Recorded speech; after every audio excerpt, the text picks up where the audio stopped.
Hello and welcome back to the Kid Stays in the Podcast. I'm your host, Trey Cooper, and joining me today is... Solomon Kills. Okay.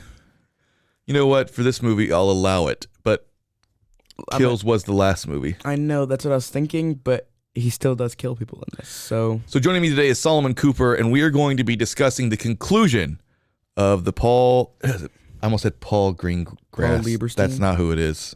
It's not.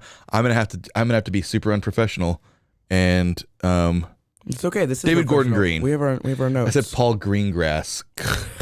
David Gordon Green's Halloween new trilogy / reboot, or as they called it in Scream, a requel. Yeah, the Scream requel. This is the end of the requel trilogy. And the movie's Halloween Ends. Sorry. I was burying the lead. So we're going to be reviewing Halloween Ends.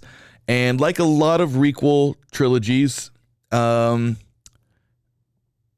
just going to get this all out of the way right up front. I feel like this one poops the pot, as they say.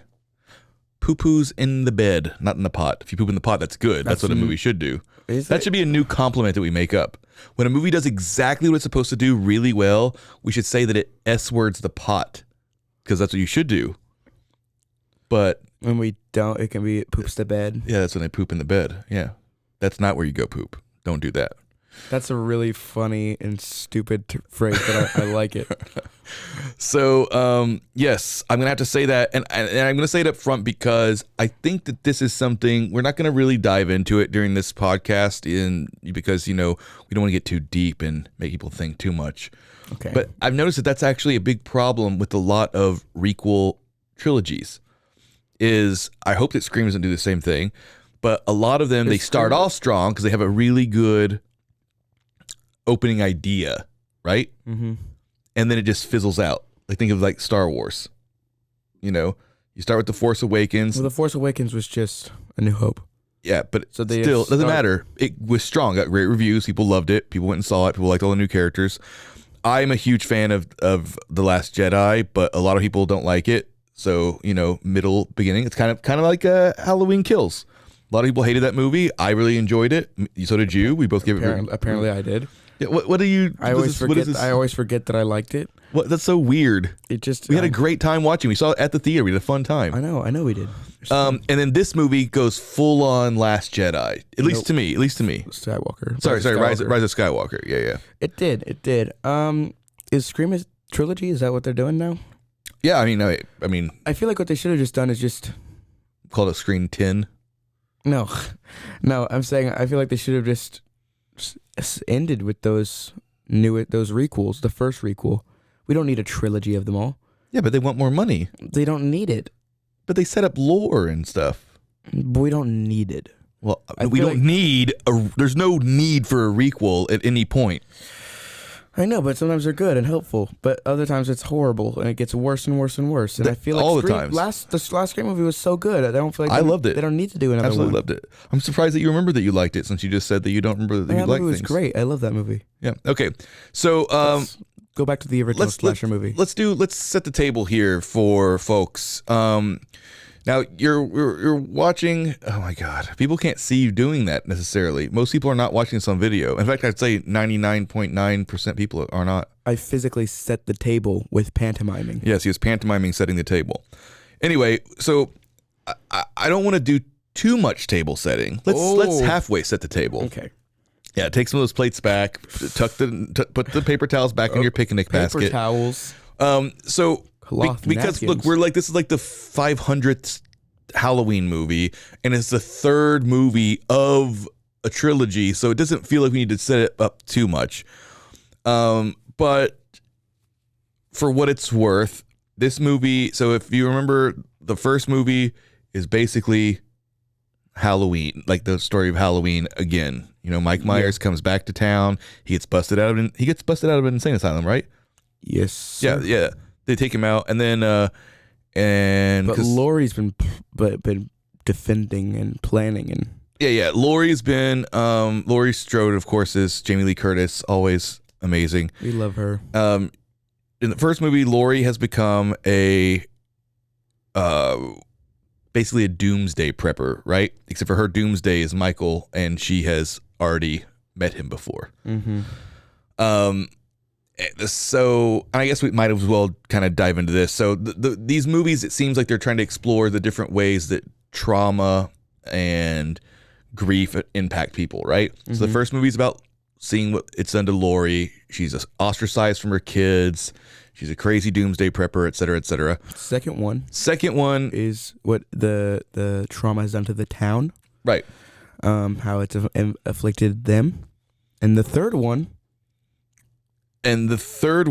is what? I guess about how trauma can cause people to turn bad. I don't know. Like, it's kind of a weird. Yeah, I don't know, honestly. Yeah, like, I think there's a part of it where it's like, it's trying to do a bunch of things at once, so it makes the whole message feel really squishy. Because there's a part of it where it's about trauma and bullying, you know what I mean? The guy. So actually, I said we were going to do some table setting, and then we kind of digressed. We're just going crazy. Yeah, we've gone bananas. So in this movie, after a horrifying accident that happens with a male babysitter, this is pre-title screen, by the way. Yeah, he essentially becomes a town pariah and whatever, and then he he becomes like a proto Mike Myers, right? Like, he starts killing people.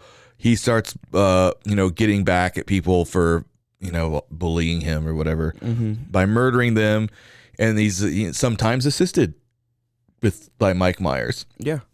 So, and there's a whole lot of crap we're gonna have to get into with this, but I just want to set the plot up here. So, when we're talking about the theme of the movie possibly being about how trauma impacts different people, it's a very weird pivot, because I think what they wanted to do was that, but they also wanted to be like, well, what if Michael Myers is what he is because of something that, I don't know, like some kind of internal evil that can get passed to somebody else as if like a demon, you know what I mean? Or a cold. Because there's a scene in the movie where Mike drags him into like a cave, and he's like holding him, and he like looks at his eyes. He can see everything. And he sees everything, and it felt like a transference of his evil was happening there. But that really undermines the theme, as not good as it already was, of trauma being something that can be created by other people that might cause you to go insane or be a murderer. What do you think? What do I think of what the theme is, or the undermining? Just the general. Just a general. Don't ask me to clarify my questions. That's not how a conversation works. What do you think? Like, what do you think? That was my assumption. Like, that maybe what the movie was trying to say. But what do you think? It could have been. I was thinking maybe it's like about healing, and how you have to. How is it about healing? The whole movie long, Laurie's trying to. She's like writing her book and whatever, and she's trying to heal from the pain. So it's like trying to maybe like. Yeah, but I'm not talking about Laurie. I'm talking about this guy who turns into a serial killer. Oh, you're talking about the theme of the movie, and I'm talking about the theme of the movie. But we're talking specifically about this guy. Like, what is the point of him?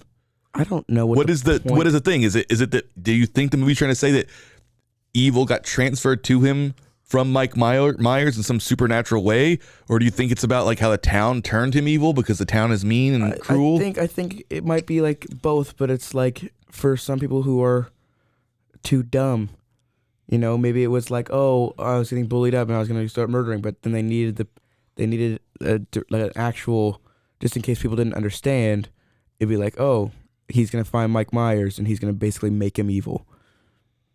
Or they were just too stupid and they just don't know how to tell stories. I just think that they didn't know how to tell stories. No, I think that they were just. They just didn't know what it was. I think they were conflicted themselves. Like, I don't think they had it locked down. You know what I mean? I don't think that the writers and the director had really locked down exactly what they were trying to say with that or with this, the movie. Yeah, with this scene. with this character, not this. What are you doing? Why are you like locking it down and act like you don't understand how to talk? You keep saying locking it down. I'm talking about with this one character. Don't say this one character. He unfortunately becomes the main character of the movie. So I'm trying to understand what the point of him was. It's obviously a part of their theme, but if their theme is supposed to be how trauma begets trauma and grief begets grief, then why is there a weird scene where it seems like literally Michael is transferring his psychic evilness to him? I don't know, man. I don't know. I said what I said. You said what you said, all right. I did. Wasn't much. Anyway, let's get back to the idea about trauma, right? These movies are clearly about that. This movie is almost going, and honestly, we don't have time for me to get into what I think about Rob Zombie's Halloween, but this movie's almost going in that direction because why does Michael see something kindred in him? Corey's character, so this is a full spoiler podcast, we always say, so just to be clear, I've been blabbering enough. Why don't you just walk us through really quickly what the inciting incident of Corey, the babysitter's story is? Basically, Corey's a babysitter, and this seems like a well-loved kid, beloved throughout the neighborhood, right? Oh yeah, Corey. I thought you were talking about the kid that he's babysitting. He's played by Rowan Campbell, who I've never heard of before. I've never seen him, but he's a good actor. He's really good. Yeah, he's a really good actor. Like, don't let Rowan, if you're listening to this, this is not us crapping on you. You did what you could, and you did good. But yeah, he's a very sweet kid.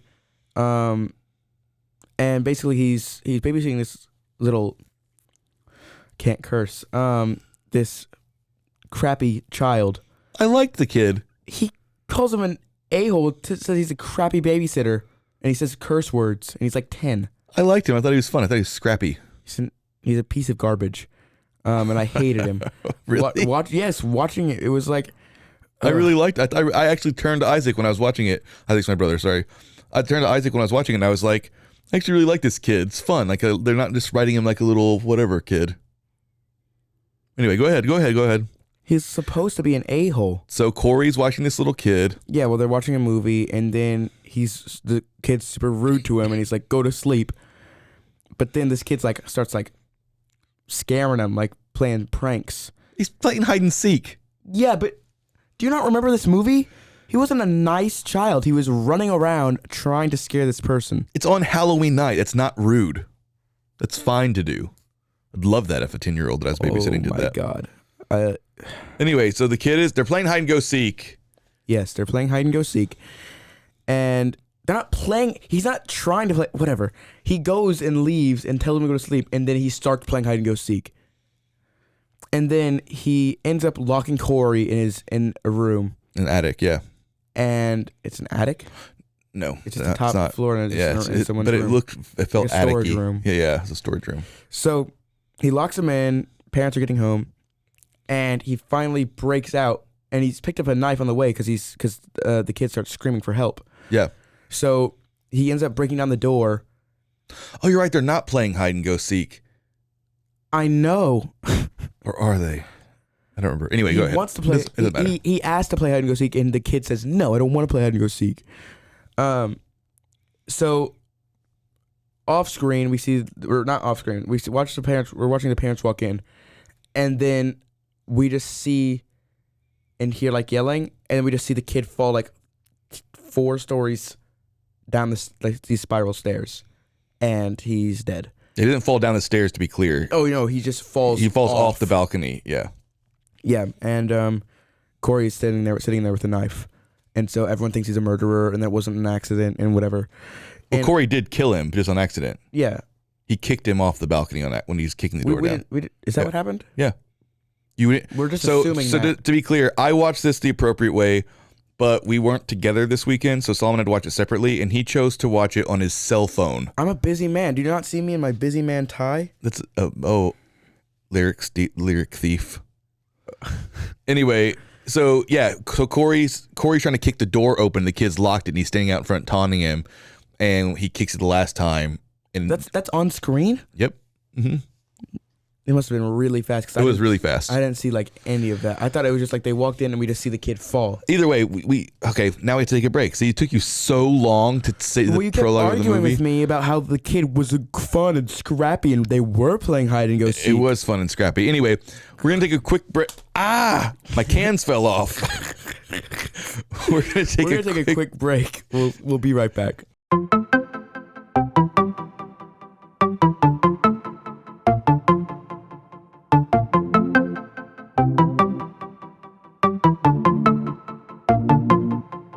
Welcome to One Star Rewind, a new podcast about those dreaded one-star reviews that every business owner hates to receive, but yet every customer loves to read. During this podcast, we will peel back that one-star review to better understand how it happened, when it happened, and what the business owner is doing after receiving that one-star review. This podcast will be about love, hate, and laughter. On One Star Rewind, we will meet with real business owners who will tell their stories and how they do rely on reviews for their business. Follow us on Facebook, Instagram, or download us at roguemedianetwork.com. Please subscribe, but only rate and review for not a one-star review. Join us each time for a new review and a new story.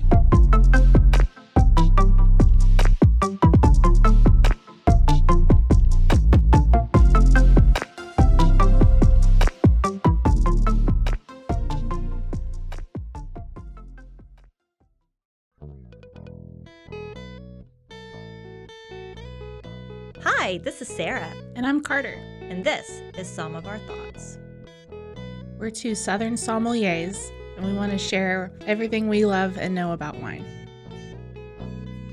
We started hanging out during quarantine and cooking and drinking and listening to music, and we just thought this would be a great way to bring everything we know to you guys. We will make wine knowledge and food pairings easy and approachable. So put on your favorite vinyl, grab your favorite glass of wine, tune into our show, and let's have some fun. Wine and vinyl. So check us out on roguemedianetwork.com or wherever you get your favorite podcast. We'll be talking about a lot.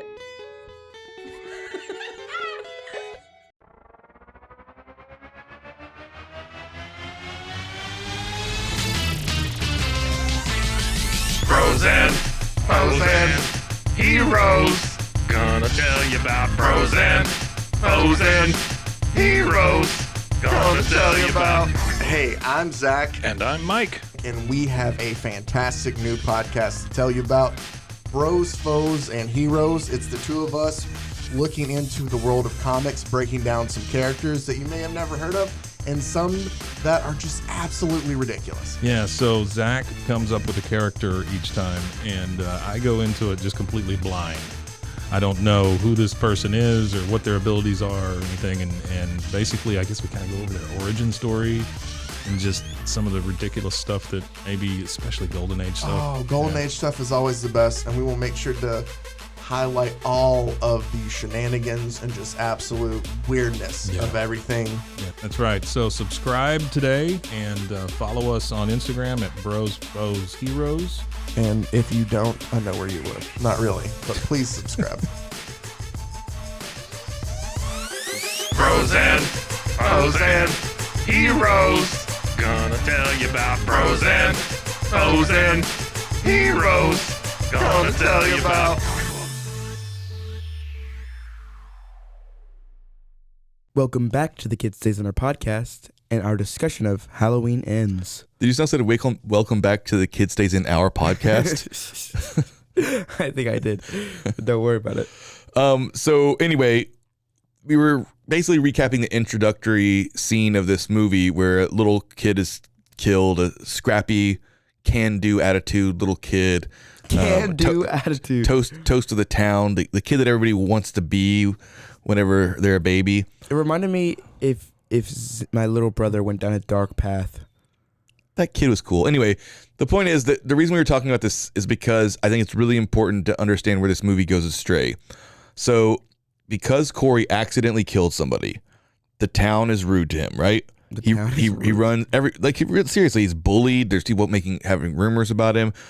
he runs into the mom of the kid at bars, and she's like, yelling at him about he's a terrible person, et cetera, et cetera. So his life is generally miserable. And this really goes into some Rob Zombie Halloween territory that makes me incredibly annoyed. Why? There's no hillbillies in this. I know, but why does Michael choose Corey? I'll tell you right now. Okay. Basically, he feels that Corey... Oh my God, I didn't put my phone on silent. I'm Oh, you're so unprofessional. Oh my God, I'm the professional one. All right, let's go. My phone's on silent.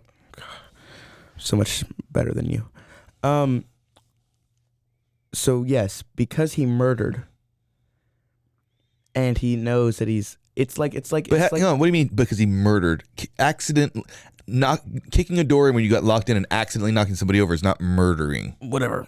He's killed before.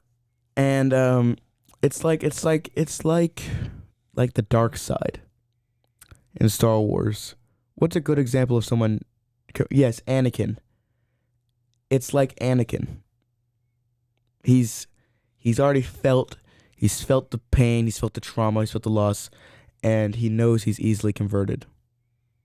And that he has this doesn't make any sense. He has the ability to do it, and he because he didn't do it on. Anakin killed on purpose, and also Michael Myers is evil, right? He's pure evil. Sure, it's just Satan, basically.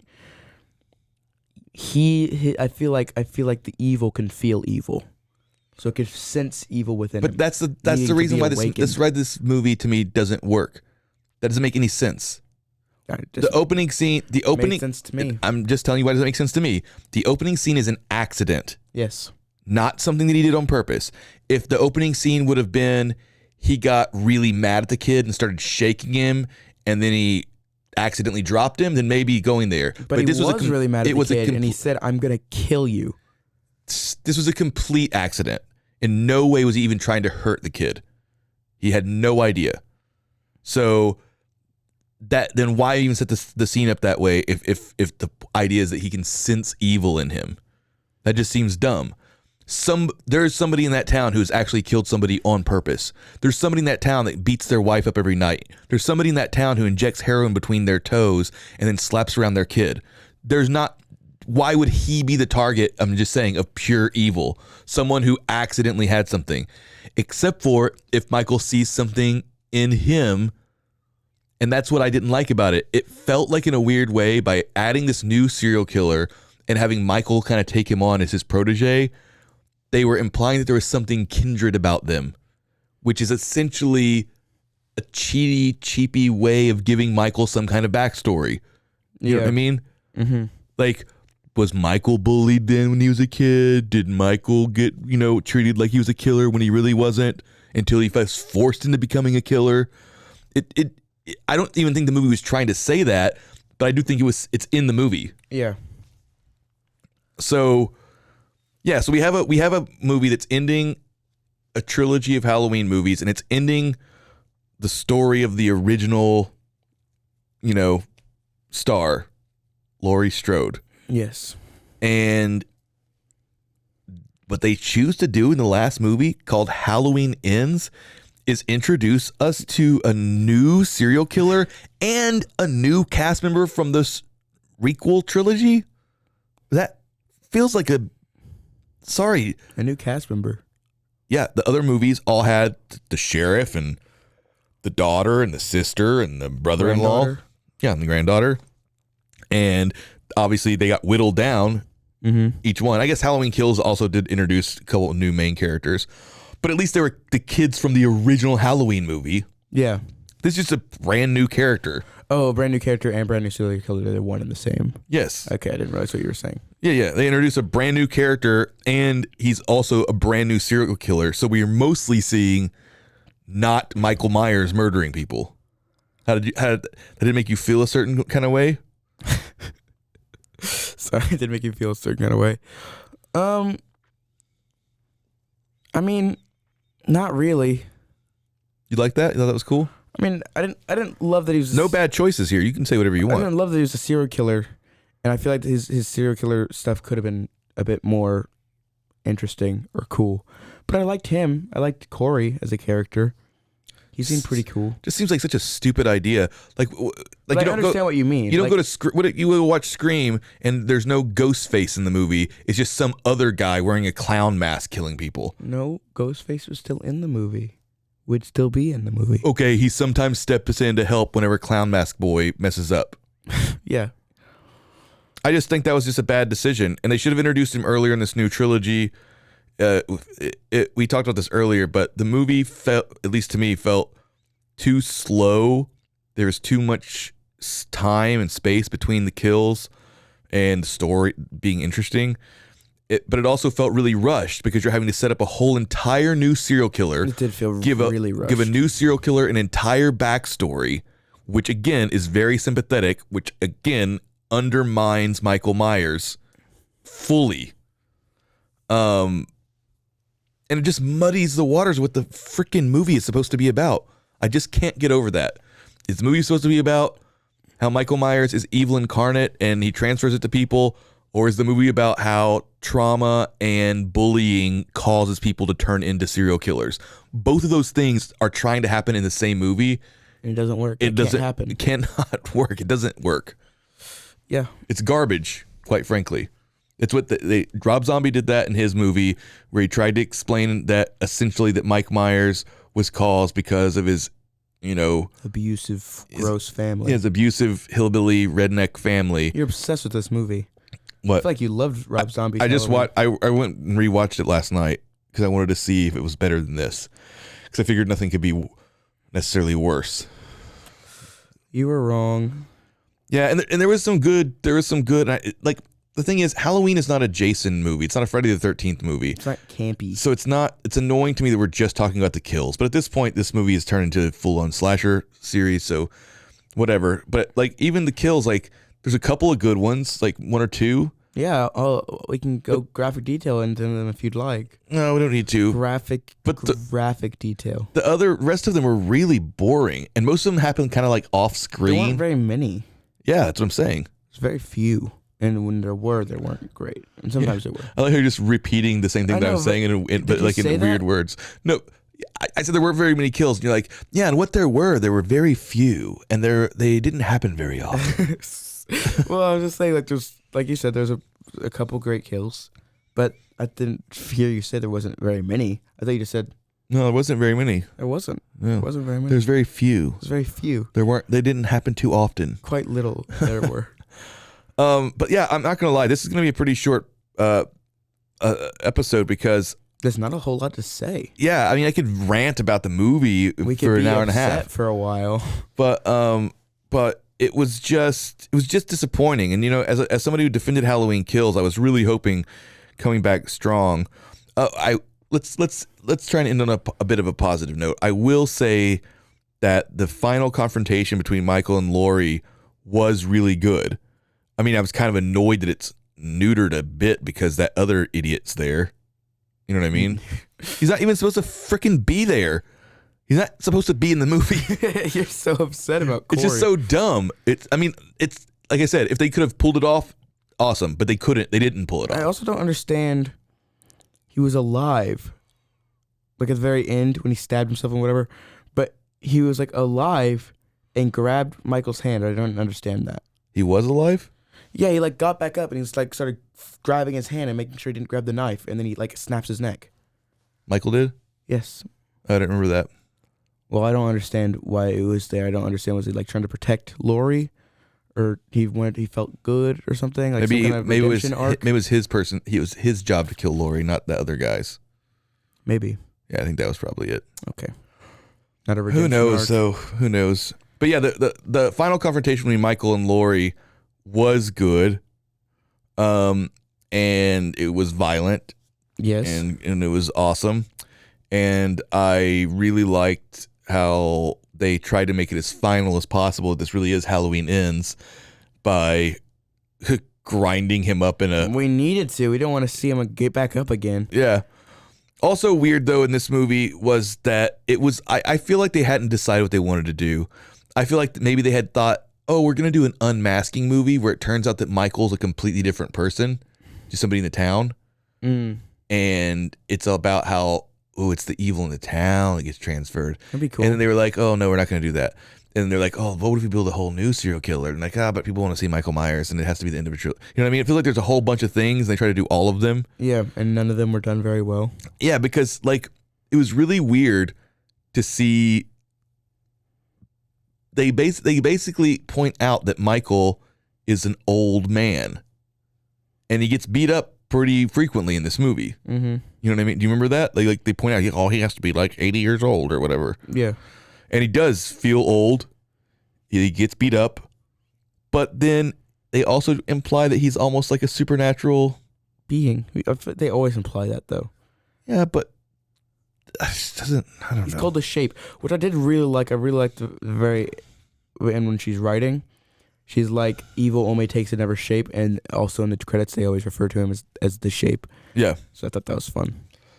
That was a little fun thing that they did. Yeah, and you know, great performances. Yeah, they're all great actors, just not great writing. Yeah, I just it's worse. Do you think this is better or worse than Halloween Kills? Way worse. I liked Halloween Kills. We gave it a good review. It was a fun movie. I'm sorry, I'm. Why do you think that? Is it because you've been talking to Mike again, and Mike convinced you? I think I was talking to that stupid listener from that last episode we did on it. We don't call our listeners stupid. It's too. We said he was stupid and idiotic, and he called him like a horse's butt or something. I don't know what he called him. I don't remember that. I only speak nicely. We never even listeners. referred to his name. I don't think. But what I was gonna go back to the analogy of the Star Wars analogy, because that's a requel trilogy that this crap the bed. I don't feel like is it a requel? Star Wars? The new one? Yeah, I guess it's a full-on sequel. Would you say? Would the prequels be a requel? A pre-requel? No, you're right. It's not a requel. It's just a sequel. Okay. So a sequel trilogy, but it does all the similar things. You know what I mean? Do the same thing again with a new cast, but bring in a couple of the old people. Characters. It in a way, I guess what J.J. Abrams did there was kind of try and just undo everything from The Last Jedi, and then tried to make it as what he could imagine. And J.J. Abrams ends up being a very unimaginative person. You know what I mean? Mm-hmm. He's really good at making up mysteries and whatever, but when it comes to like the cool thing that it could be at the end, it's always the most basic thing. You know what I mean? Yeah. So, but in a way, this feels worse, because this feels like they said they were going to make 3 movies. They said they had it all planned out. They knew exactly what they're going to do. This movie does not feel like it was planned out. This movie does not feel like it was planned out for the last like 5 years. It felt like they were like in a rush to get this movie out. But they weren't. Like they were just like writing as fast as they could, and they were just like thinking of things on the spot. Yeah, that's what I'm saying. But it doesn't feel like they even had an idea. I honestly could not tell you what the idea behind this movie was supposed to be. It's the third one. Just some vague idea about evil begetting evil. I feel like the idea was the last scene. Not the last scene, but like when they throw him in the grinder. Then why'd they introduce another killer? I don't know. So dumb. It should have been just Michael. It should have been just Michael. But I'll say this. We're about to have to go, and this is going to be this is the end. We're not going to discuss this movie anymore. I will say that I just thought of this. But as far as what the movie was going to be, if they were going to introduce a new serial killer in Michael Myers' last movie, which is stupid, dumb. But if you're going to do it, I think the movie would have worked 100 times better with one change. I honestly just now solved the movie. You want to hear me solving it? Sure. At the beginning, if the babysitter, when the kid was like not going to bed or whatever, would have said something like, "I said go to bed, you little piece of S word." Mm-hmm. All of a sudden eyes go a little bit cold, and he hurls him off the balcony right when the parents come home. They don't see it happen. They see him fall down. Then the whole time he's playing like he's getting bullied and it was an accident. But we know that he murdered him. Whole movie's fixed. Not everything, but for the most part, we understand why Michael picks him. We understand why he's in the movie. We understand how they're setting up that, you know what I mean? evil stuff can happen. But because they were trying to do the trauma thing, I think it just flat out didn't work. What do you think? What do you think that fixed the movie I at think all? it's a pretty good fix. Pretty good fix, I guess. Guess. I mean, yeah, I feel like that's the best way to do it. I mean, thematically. I thought he was just gonna walk in after he did it, like after he yells at him, and just get that knife from the bread and just stab him. What? You know, he gets zucchini. Why bread. would he do that? Because I just thought he was crazy. Who? That he's gonna be evil. The babysitter? Yeah, But it was an accident. Why do you keep not remembering that it was an accident? I do remember it was an accident. So what? Why would he have done that? I thought before all that happened. Well, you're whatever. Then that's the same idea that I had, right? The point is that he's a killer. Yeah. But the movie did not make that clear. No. No. Specifically made sure that we knew that he wasn't a killer. He did not ever kill anybody until he was basically forced into it. Yep. Anyway, we're over time. Those were our thoughts. That's what we thought of Halloween Ends. I'm going to say I will give this movie 4 severed tongues. Out of 5? 4 Out of 4? 4 out of 100. Out of 100? Oh my God. No, 4 out of 10 probably. I was going to give it a 5, but the more I talked about it, the less I wanted to give it a 5. I think I'm going to give it a 6. I think I'm going to stop. I think I should stop doing 10 out of 10s. Because the more I think about it, the more I just feel like, to me, a 6 is a 1. Or a 5's a 1. And a 6 is a 2. No, that's not how it works. That's how it is in my brain. A 6 is above average. Yeah, so I'm just going to say. So if a movie's okay, then it's a 5. I'm just going to say it's a 2. A Out 2? of 5. 2 out of 5. You were going to give it a 7 before we walked in here out of 10. I'm going to give it a 3 out of 5. 3 out of 5? 2.5 out of 5. Yeah, I mean, I'm not saying I wouldn't watch it again. Maybe part of it's like disappointment, but I wouldn't watch it again. I'd be too sad.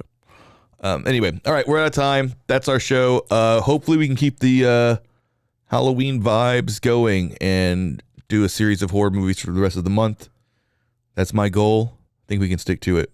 If only we could do those horror shorts again. Anyway, let's go watch Smile. That at least looks like it's going to be scary. That looks like a good movie. All right. Okay, y'all leave. Get out of here. Until next time. Scram. See you later. Bye. Follow us on Instagram at The Kid in the Pick and on RogueMediaNetwork.com. Until next time.